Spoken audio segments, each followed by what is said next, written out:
All of my senses, they allow me to know whatever's going on in my time and space. And it's so surprising when it's all in the right place. And we're finally back together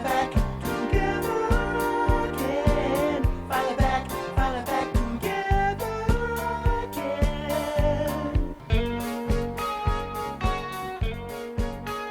Welcome to Rams Radio RHS, a place to remind us where we started, how far we've come, and to leave a legacy of good people doing good things.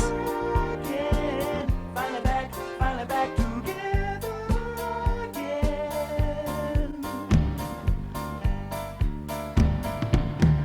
Back together again, back together again, back together again. Back together again, back together again. Welcome, Rams. I'm really sorry we weren't able to give you a live show with the coaches the other night, but unfortunately sometimes IT doesn't work the way that you expect it to. But we were able to record it, and you're about to get ready to watch it. Before we get started, I've got a little housekeeping for you. First of all, if you're watching this on YouTube, please subscribe to our channel and hit like, if you will. It's just helpful for us to stay strong on the YouTube channel. And if you're watching it in our private face group, you can't share this, so you'll have to invite your friends that are on Facebook or in our group to come to YouTube. And please, in both places, write down comments and let the coaches know how much you appreciate hearing from them and sharing your stories with them or questions you may have. I know they'll love it, and it'll be a nice way to appreciate the time that they gave us. These four guys, Coach Guitteau, Wagoner, Stevens, and Rios, are a really great admiration society. It was really fun. I felt privileged to be part of listening and sharing with this group. To let you know, Guitteau started, I think in '65, he said, and he was working at Rogers as a coach and teaching, and he actually was coaching Al Stevens on the team at the time, and then later went ahead and hired Dick Wagoner as an assistant coach. And Dick said, you know, it was his dream job. And then he turned out to coach Rick Rios and hire Al Stevens as a coach. And then Al went on to be a coach, and he hired Rick Rios to be one of his assistants. So it's truly a great bond. You're going to love the stories. You're going to have fun with the whole thing. One of the other things I'm going to ask is my friend and partner here, my co-host, Mick Earl, is just such a great guy and really is so supportive to the community of Toledo and Rams, at Rogers Rams. And he has, for the last 4 years, headed a program called Rams Jam. And I know a lot of people haven't heard of it, but it's a great all year, it's a celebration of all the school years. And it's right on the campus of Rogers High School. And with the money that they earn, they have a scholarship for the kids. And this year, because of COVID, it was canceled. So I really want to support my buddy Mick Earl, and I have put this fundraiser together here on our Rams Radio, and I hope you'll support it. Right now, we have our average contribution is about $25, but really, if everybody, our 2,300 plus members, gave $5, we would have more than enough money to share with this future of Rogers High School, the scholars there. So please consider doing that when you're listening to the show or after the show, and let's see if we can get this thing funded. And I certainly appreciate all of you, and I know we're all, tight with a little money right now, but it's a great opportunity to say thanks, Rogers, for the education and the friends and the memories. And so let's get started. Have a great time enjoying the show. Open a beverage, sit back, relax, and let the memories come on. Take care. Oh, and one more thing. We had a little IT problem just at the beginning of the show. And so you're going to start kind of the middle with Guitteau. And the question that was asked by Mick was that Guitteau was probably one of very few people that coached as a head basketball coach and a head football coach. And so Mick was asking Coach Guitteau about that. And that's where we begin. Enjoy the show.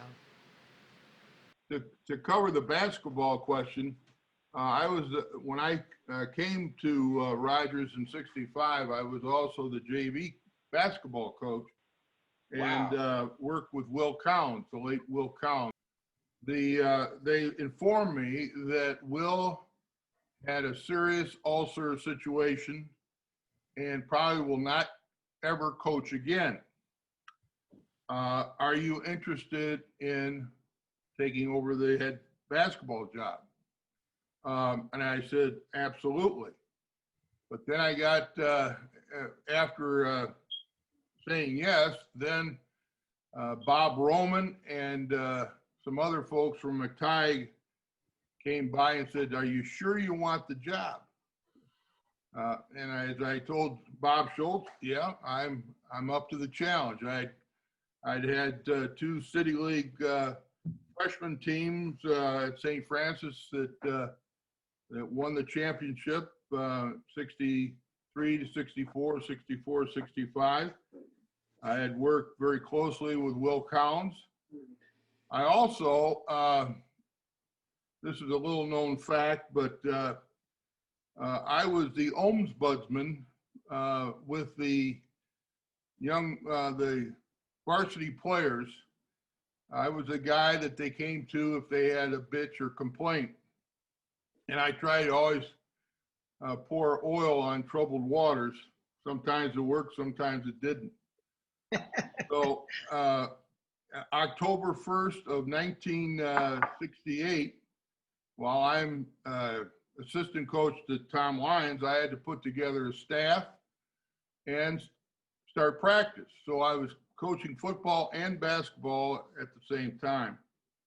So coach, well, he was had been the basketball coach. Bob Schultz said, if you win 5 games, we'll consider it a success.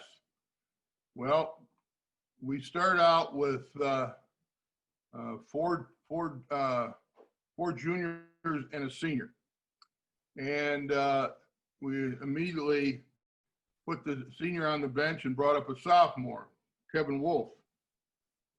We won our first 5 games. And in doing so, we beat Jim McDonald at Sylvania and had a lot of early success. And we stubbed our toe against Jack O'Connell and Waite. Well, anyway, we finished the season 10-10. And the week of the tournament, sectional tournament, I get called in the office again. And lo and behold, Will is now healthy. I, God rest his soul, but I started 4 juniors and a sophomore. One, God love him, was Bill Brown. Went on to play at OU and was a fine coach himself. And so that was kind of disappointing because basically I was told that Will won't be coming back. We did everything planning for the future.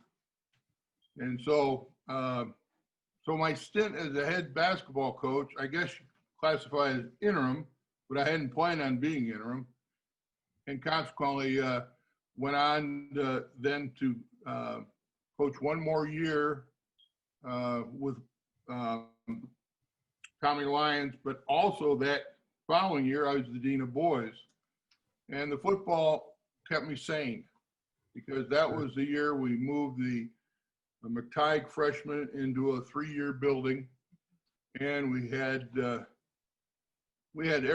everything could go wrong, did go wrong. And when Bob Ritticher and I, back then we had hair, and we started pulling our hair out. And so I decided administration wasn't my deal. Then I want to get back into the classroom.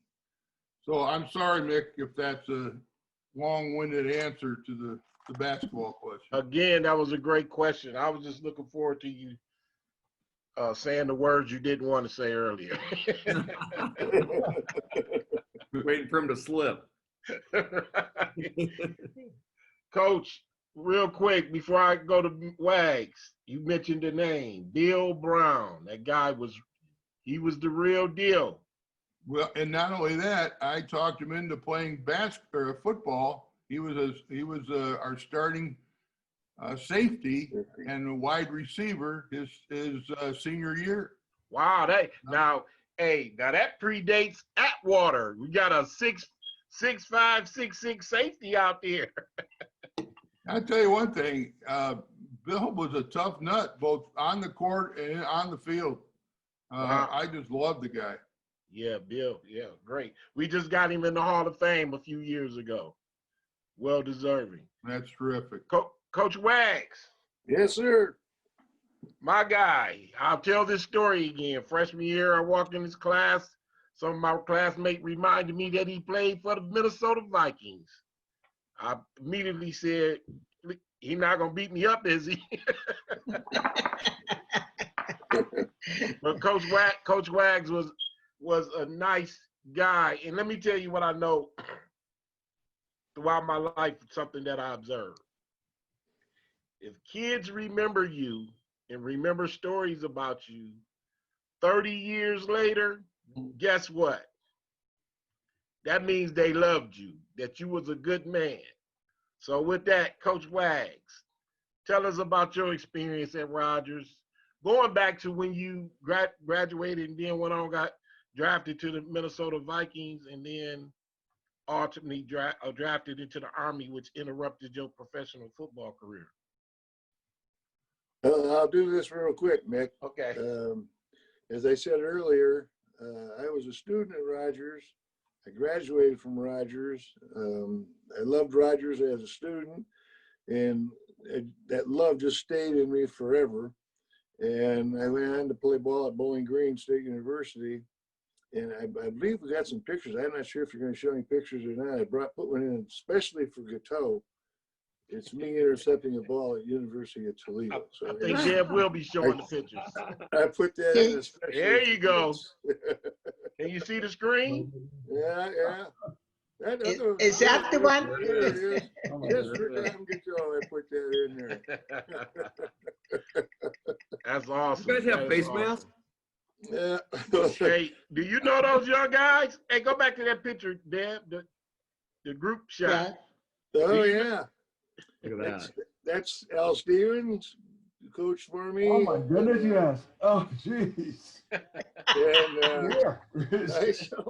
Yeah. I think that's Dick Genta, who's passed away. Al Mosak has passed away, and Kit Cartwright, and then some Kit ugly Cartwright. guy down in the middle.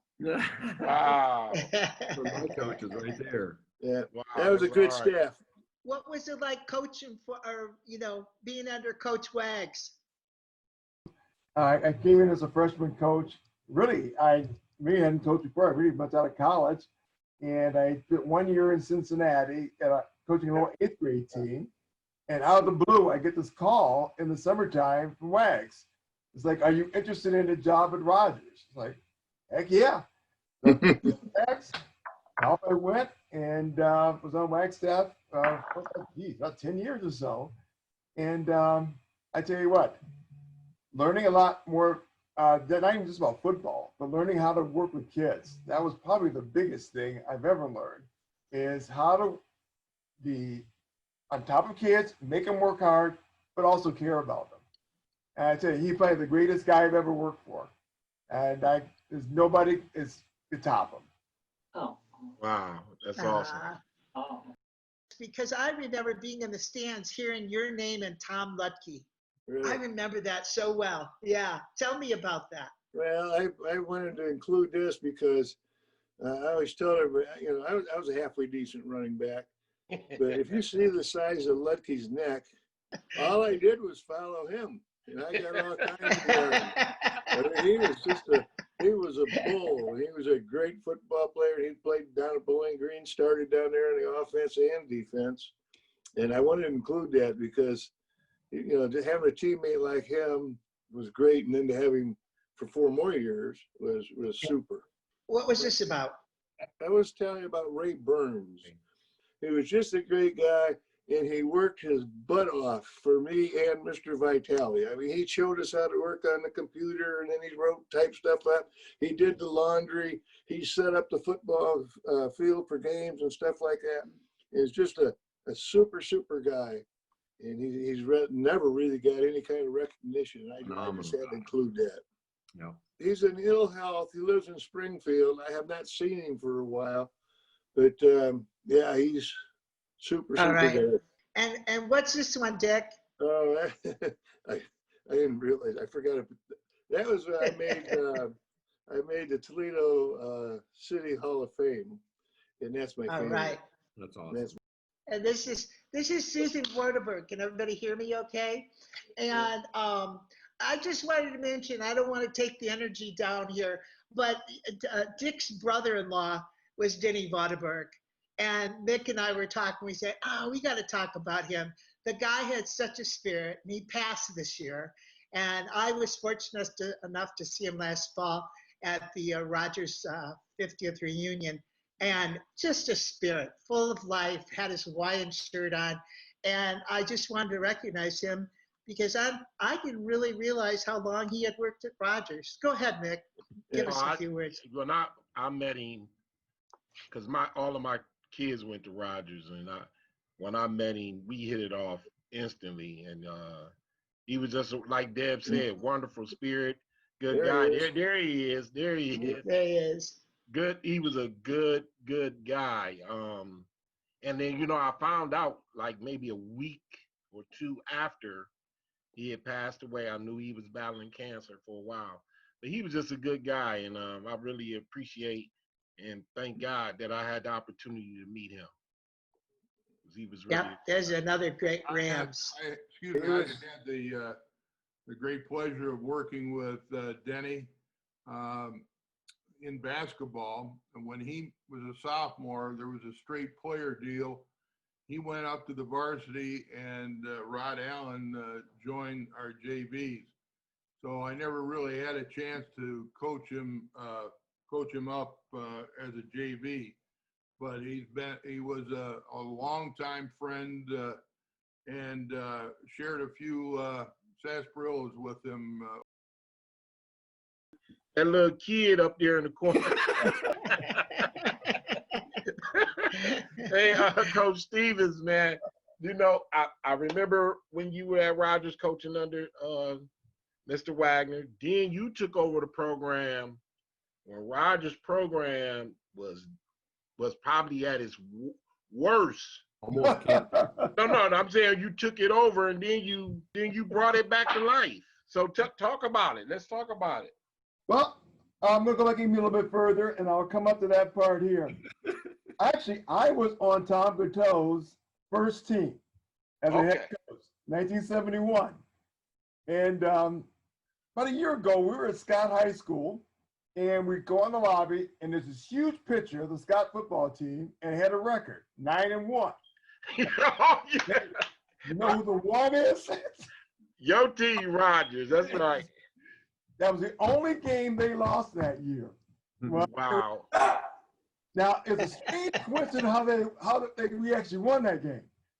It was a situation where UT and Bowling Green had the super seniors, the super sophomores, and UT was Chuck Ely's last year as a senior, and they were playing that afternoon. And Rogers and Scott was scheduled to play at 2 o'clock on Saturday. They moved the game to 10 o'clock in the morning. I think all the coaches wanted to get over to the game. And we ended up stopping them like on the 5-yard line at the end of the game to win that game. Wow. So we actually had the same numbers as Scott. We were 1-9 and they were 9-1. I'm sorry, that wasn't time. 1-7-1. It's 1-7-1. When they see that Scott banner up there and they got that 9-1, hey, the one is Rogers. And we also had our bus stoned on the way home. Do you remember that? And that was right. That split schedule, when you're a 17-year-old kid and you're out of school at 11:30 in the morning, and you say, I got to come back to practice at 4:30 in the afternoon. Are you kidding me? And So part of that split schedule was because I read that you guys had like 2,600 students at that time. but yeah, you never saw the whole school in the building at the same time. That's incredible. Hard to build any camaraderie within the different classes. Pep assemblies were a challenge because there was never everybody in the building at the same time. So yeah, that was just a nightmare. Those years, I don't know how Tom did it. That was, I don't know, keep a program. Drank a lot. Amazing. But you know, a question. I took over Rogers. Rogers at the time was 0-20 when I took over. In fact, the end of that year, at the 0-20 season, we had 17 kids on the team. That's not 17 kids on the varsity team. That's 17 students. A fear of, can we finish a game? So that was a challenge. So the next year I come in and I take over as the head coach. And you can kind of imagine coaches breaking down the door wanting to be a Rogers coach. I got to find young guys that are hungry, that want to learn and want to coach. So what do you turn? You turn to old Rogers players, Rick, Ken Roseman, Charles Shanks. Yep. All guys that had just recently graduated from Rogers, that were hungry, that still wanted to coach, get into coaching. And you started a staff with kids that are just green. But why not? You roll the dice, and honestly, we filled a full team. We had a varsity team. We had a JV team that year. We won one game my first year. One game. But actually, starting from there, we eventually turned into a team that actually we were competing. And honestly, it was a situation where we went from rags to riches. We had young coaches that wanted to coach. We had one coaches that knew how to work with players and how to discipline. We learned one thing very quickly is that you can't take everybody, and sometimes you got the wheat from the chaff. May be good athletes, but I'd rather win or even lose with kids that are good, that are willing to work, and with kids that are just a real pain in the neck. Being polite, and they say this is a PG. From there, we went on, and I to this day, I still look at that 1 yard line. We came 1 yard line from being in the city championship game my last year there. From inside the 5 yard line and could not get that daggone ball in the end zone. And what I was really grateful for is I left and went on to administration, went down to the board, but left the program in good hands. Yep. And Rick came in. I was a coach between us, but Rick came in, and then it was nice to see Rogers not winning city championship or qualifying for state playoffs. So it was really great to see that happening. Yeah. But it was a great experience. And then once again, the lessons that I've learned with Tom, with Dick, they all played a role about not winning with character, having people with character on your team instead of characters on your team. And that makes the difference of quality of coaching, makes your life a lot easier. And it was, I say, experience of a lifetime. I say some of the greatest experience I've had coaching was the years I coached at Rogers, and even the McTighe, when I was coaching at McTighe, the wrestling program there. So even today, I talk to my wife, I look back at it, and she asked me, well, what was the best time in your life? Hey, that was it. Coaching kids. That was the greatest time I've had. So, Oh wow, that's great, man. That's awesome. Al comes from a great family, a teaching background family. His parents did a great job with he and his sisters. Al Stevens is one of the real gems that have come out of Rogers High School, and I was so proud to be his coach, but also so proud to have been involved with his dad and mom. great people. I'll second that. Amen. Well, thank Yeah. you very much. Thank you for that, Coach They're Guitteau. great mentors, which makes a difference. Yeah, yeah. Mom, this is a good one. Can you see this? Yeah. We love that. And one thing I want to share with the audience is that when Coach was at McTighe, I think you had 12 championships, 12 years of championships as a wrestling coach, didn't you? Yep, 12 out of 18 years. I think that's fabulous, fabulous. And then you were also the coach of the year for Ohio Northwestern. Was that the City League I was in football? year and football, City Coach of the Year in 1993, and also Northwest Ohio District 1 football coach in 1993. Okay, gentlemen, are you ready to see what Mr. Retirement has been doing here? He's been traveling the world, Yes, he has. and Wow. here he is. Here he is in Japan, Oh my goodness, where'd you find these bitches? and there he is at the Leaning Tower. and he took a bunch of kids, didn't you? You were a guide for kids, right? Yeah, that's when I retired. I thought, what do I love doing? I love traveling, and I love working with students. Yeah. That's Is what- this Andrews? That is St. Andrews, the old. Anybody that's a golfer knows what that is. That is awesome. Yeah, Andrews. And hold on to your seat, guys. Are you ready for this one? Blazing, that's Blazing Saddles.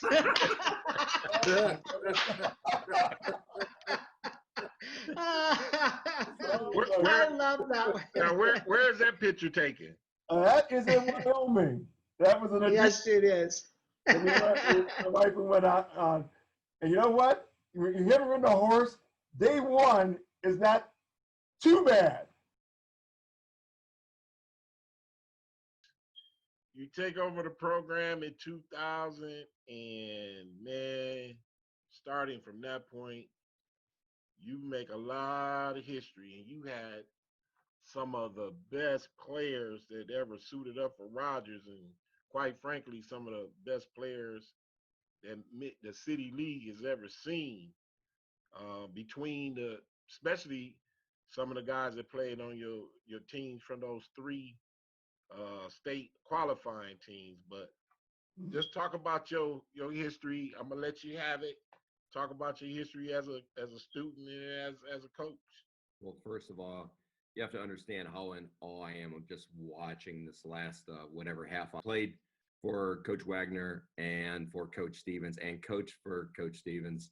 And I learned so much from these guys. I mean, to this day, we preach to our kids here in Columbus, relentless effort, competitive excellence, and love your brother. And I really got those three components really from the coaches that I played for and coached with. And I'm still in awe with just listening to these guys.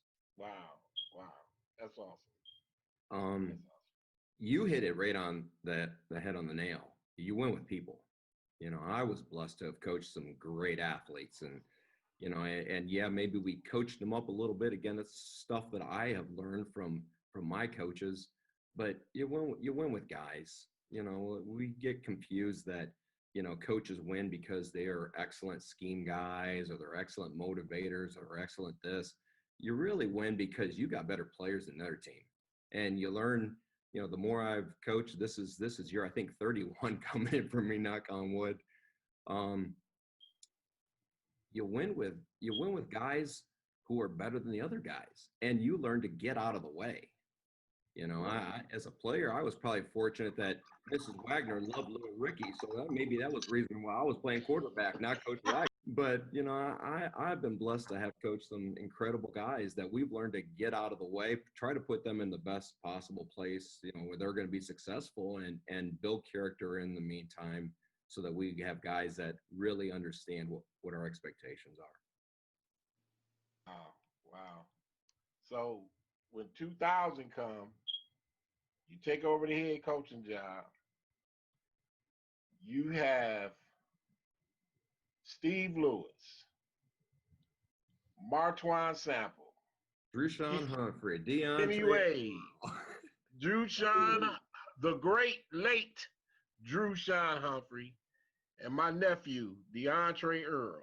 Who is still the toughest player I've ever coached my entire life and maybe the best leader I've ever coached my entire life. Wow. Wow. Hey, let me share this with you real quick. I don't know if you got a chance to listen to it. I interviewed him and coaches. You guys may not know I also do a radio show on 107.3 The Juice on Saturday mornings. And I interviewed my nephew and Jim Jackson a couple of Saturdays ago. And DeAndre talked about all the guys that had a meaningful effect on his life, and he mentioned you. I don't know if you caught that interview. So, and he talked about his success in life right now is because of family and his coaches who coached him up as not only on the field but in life. Well, let me tell a quick DeAndre Earl story. So that year in 2000, we are playing St. John's in week 9 to pretty much clinch the City League championship for the first time ever in school history. So, there's a lot of pressure on, the staff, the kids and everything, because we know this is the first time. And we played pretty lethargic through the game. We're winning by a couple scores though. And it's heading fourth quarter and St. John's punts deep to us and my number one player in the country, Drushan Humphrey's back there and muffs the punt, and they recover and we stop them and so forth. And there's about maybe 5-6 minutes left in the game, and it's still a 2-score game, and they're punting and we're going to get pinned deep. So first thing we tell Drushan is, hey, let the ball go. You do not have to make up for the last play. Don't worry about it. And lo and behold, ball's rolling on the ground and Drushan's going to go make a play. It's just who he was. He goes to grab it and muffs it again, and they recover inside our 10-yard line. I call a timeout. I mean, before the play was over, I already knew we lost the ball. I call a timeout, and I'm running out of the field. I am losing my stuff at the hash mark as I'm going out there, and I am about to ream Drushan and everybody else right now. And DeAndre says, Coach, I got it. I said, Trey, get out of my way. He says, Coach. And he looked me straight in the eye. Well, he had to look down at me, but looked straight in the eye and says, Coach, I promise you they are not going to score. I got it. Turned around, walked back to the sidelines, got in the headset, and my staff's asking me, well, what the heck just happened? I said, Trey's got it. And we stop them. 2 plays later, we pick up a pass and go 99 yards for a touchdown and clinch the championship. And that's just the kind of guy Trey was. And I knew when Trey said something, I was going to listen to him a little bit. Right. So then moving from that team, that was the first team that made also qualified as a I see that picture you're sneaking up there. That's not. Yeah, let's look at some of these things. Oh, that's homecoming my senior year. Who is that guy? Good God, he's not here. Tell her who that guy is you looking up at. There's my other, that might be the second best leader I've ever coached, EJ Tugger. That's my stepson, Deb. Here he is. Oh boy. You had a hell of a coaching career here. I had good hair back then. Yeah. And it was gone. And who's this? That's my sister. Oh, that's your sister. That's my sister. What a doll. And Yeah. Did she go to Rogers? She went to Rogers, 3 years younger than me. And you recently got remarried a couple years ago, and there's my wife. Yeah. Yeah. Congratulations. That's wonderful. What a Beautiful beautiful pictures. Yeah. And then I don't know if anybody got a chance to listen to this talk that Coach Rio did, but I hope everybody goes back on Rams Radio and listens to this because, over 6,000 people have listened to it, and it's really inspiring. Thanks for doing that, Coach. Who are you coaching now? I am at Westland High School on the west side, just outside of Columbus. Yeah, my wife taught at Columbus West. Yep. Down in Columbus for 7. Right down the street from us. So you also end up coaching a guy by the name of Fred Davis. Oh. I don't remember him much.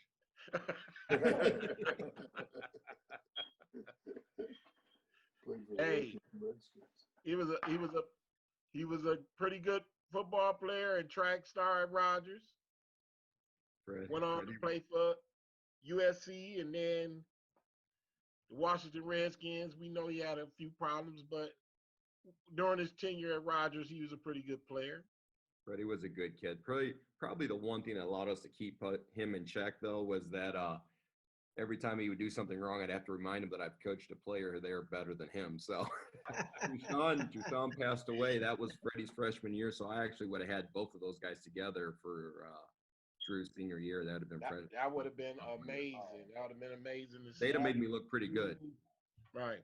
Then so let's go up to 2010. You got you not only have Aaron Tucker, you got DJ Tucker, but you also have blazing, super fast Damon Powell and a bunch of other Pee Wee Gambrell. Mm-hmm. You had a lot of athletes on that team. We had some guys. So we had a lot of guys that could really run with that group. Probably the issue with that one is that we couldn't stay injury free. That group was I think we were missing 7 or 8 starters by week 2, and we played I think 2 or 3 weeks without them. And then the lucky thing for us that year in 2010 was that week 4, it was either week 4 or week 5, Libby had closed late that summer. So that game never got replaced. So we had a bye week right in the middle, which allowed us to get healthy. And then we came back, everybody was healthy for week 6 through 10 or whatever. And we ran the schedule the rest of the way out. But that team, I think, finished like 9th or 10th in the region. So we just missed the playoffs and ended up being the last team to win a Toledo City League Hall of Fame. So we were Hall of Fame Bowl champions that year. So we were fortunate to have been in the playoffs 3 times, and we went to the Hall of Fame Bowl 3 times. Wow. Wonderful. And how are you doing at Westland?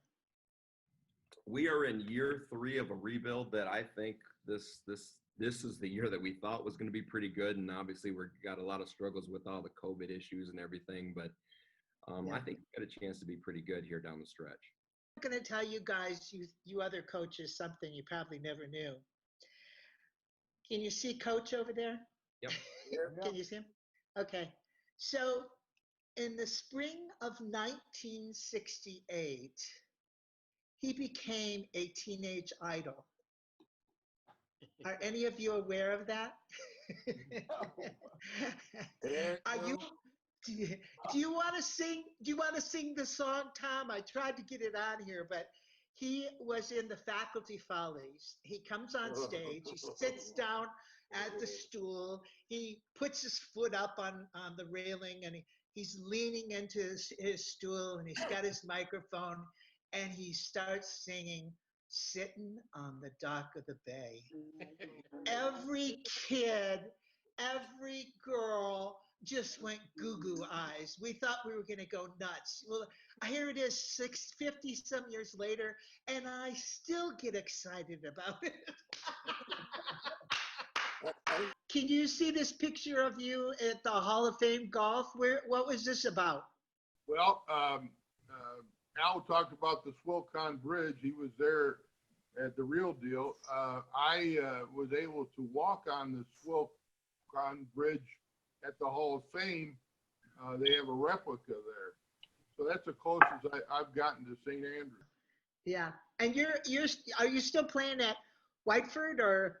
And I ran the golf course there for a while. No, I'm just trying to move the little pillow around. I'm no longer employed as a golf course. Wags has taken over as the head marshal at Heather Downs. Oh, that's right. Yeah, yeah. And Tom, who's this a picture of? My good friend and neighbor, Bob Pinkston. We were at where they take the veterans to Washington to welcome them back, and because we had some friends who were on that flight to Washington. Yeah, that was a great program. That's a great program, and not many people know this, but you have blended a family, and you got 6 kids and 12 grandchildren. Yeah. And this has got to be one of them. He graduated from Anthony Wayne, went into the Air Guard. He he was a great running back for Anthony Wayne when they made their resurgence back into prominence the last couple of years. Coach, give me 5 of the best players you ever coached. Oh. You know what? I'll make it easy. It don't have to be the best, but 5 players that you would have to have on your team. Of all the coaches, 5 guys that you would have to have on your team.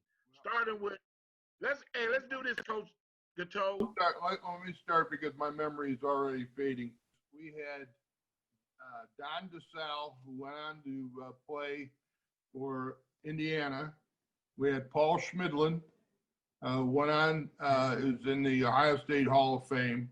Wow. I was the running backfield coach for Danny Houston, and then Kit Cartwright, who went on to Bowling Green, then wound up coaching with Wags, and is now retired as a college coach, and of course Bill Brown. Those are the guys that just jump right out at me. All right, Coach Wags.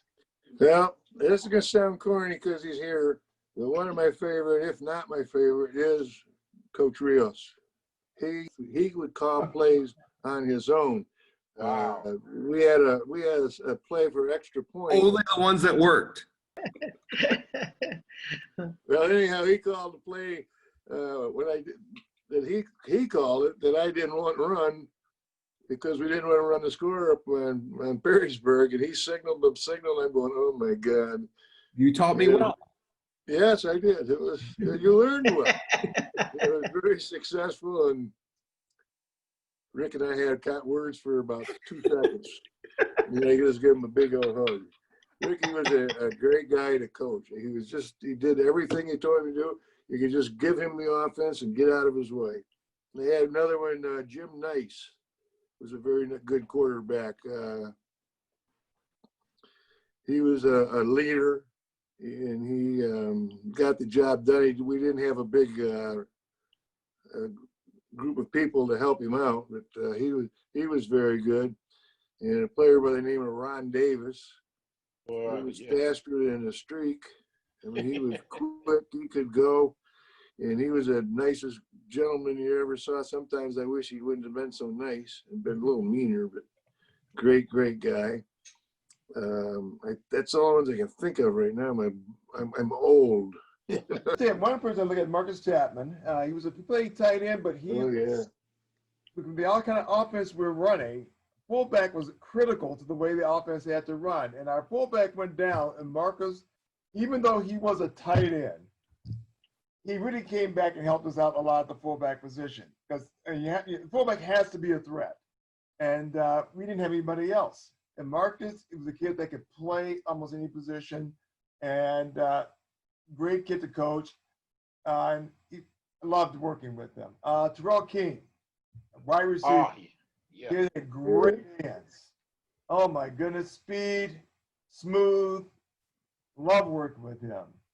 Dwayne Shaw. He had some problems. He had some injuries. Broke a leg. Actually broke his leg during the season, and was able to come back at the end of the season. And a kid that truly should not have been on the field. And this was even before I was even the head coach. A kid named Chuck Shanks. And he was slow. He wasn't very big. And for all practical purposes, wasn't a great athlete. And he was one of those kids. He was a free safety. He learned to read keys, and he was always where you needed him to be every single time. No, he shouldn't have been on the field. As close as he should have been on the field, standing next to me with the clipboard. Because once again, when the ball was snapped, he was always by the ball because he read his keys well, and he knew he wasn't a blazer. So he always had to know where the ball was going to go, and he studied that day and night. He would watch film. He would study where all the guards move, when the fullback moved this way, I need to be in this position, and he was always there. So he was a kid that you won't recognize his name. He doesn't stand out anyway, but he's a kid that was always there. when you needed Rios. You named all mine. I mean, to this day, and I've been blessed to have coached at Warren Harding and Canton McKinley, and Dreshun Humphrey is the best football player I've ever seen with my eyes, because I got to see him up close and what he would do in practice, let alone what he would do in the games, and leave people's heads spinning. Still today, the best football player I've ever seen with the ball in his hands in my entire life. And then you talk about guys who were City League Player of the Year, two-time All-State, DeAndre Earl, E.J. Tucker, Damon Powell played at Iowa, Pee Wee Gambrell went to Ohio State. I mean, like I said, Fred Davis, I didn't even mention Fred Davis, who was the one that played in the NFL. I mean, we've actually had a few guys that have signed NFL contracts, but Fred was the one that played. And, you know, there's just, again, I've been blessed with so many guys, and I'm still struggling to answer now after Wag's answer. I'm over here trying to fight back tears. So Those were some great players. They were some great players. Coaches, hey, it's been an honor talking to you guys. Coach Stevens, you know what the mission is this year, right? Mission? Yeah, well, we're getting Rick in the Hall of Fame this year. I just want to say that, I had this crazy idea at the beginning of COVID to get my classmates back together, and somehow it hit a nerve. I mean, we have so many members, it's unbelievable. And one of the things that was a goal to me is to get you coaches together. And you were so generous, and you were so kind, and you came right away, and you gave me information. And then the other gift of Rams Radio was meeting Mick and becoming partners together on Rams Radio shows. And it's so great because I don't know all that technical stuff, and he did such a great job tonight pulling out all the information from you guys. And Tom Guitteau, this was your job. You were the color, what do they call it? I want to say coordinator because I have a painting business, but whatever. Commentator. And so for years and years, and I can remember tailgates, sitting in the parking lot, listening to Tom Guitteau. And I hope we did the only person listening. Come on, Tom. That's not true. I met my girlfriends and high school girlfriends today on Zoom, and they were all so excited about the show tonight. And, oh, Mr. Guitteau, we can't wait to see him. So, anyways, each one of you, and Dick Wagner and my brother played on the same team, and as a little kid, I remember I just looked up to him. He was so great. And Al, what I love about you is how you've just expanded your life into this amazing travel thing. And thanks for sharing that. And Rick Rios, you're still coaching. You got to come back and share some more. And I hope all four of you will come back another time, because you've got to tell the stories about teaching the kids at Rogers. Because I know there's a lot of those stories you'd share too. Thank you guys. It's just been wonderful. I can't tell you enough. And one of the things that will happen is we'll probably get another 2,500 members after this show is put on the Facebook, because people are going to love this show. Thanks, guys, so much. Thanks for having us. Debbie? Yes. I thank you, and I thank Mick. It was very nice. It was a lot of fun. Thank you. yes, Good Thank luck, you. Rick, this season. thank you. Yes. Mick, Yeah. super job. Al, you're still a class act, partner. Amen. Yes. Wags, Yes. we still have to go out and get to dinner with the ladies. That's good to me. We keep talking about it. Hey, coaches, I truly appreciate you guys. Thanks a lot. I have to listen to you on the juice. Please do. Please do. Please do. All right. Well, good evening, folks. Thanks again. Well, I know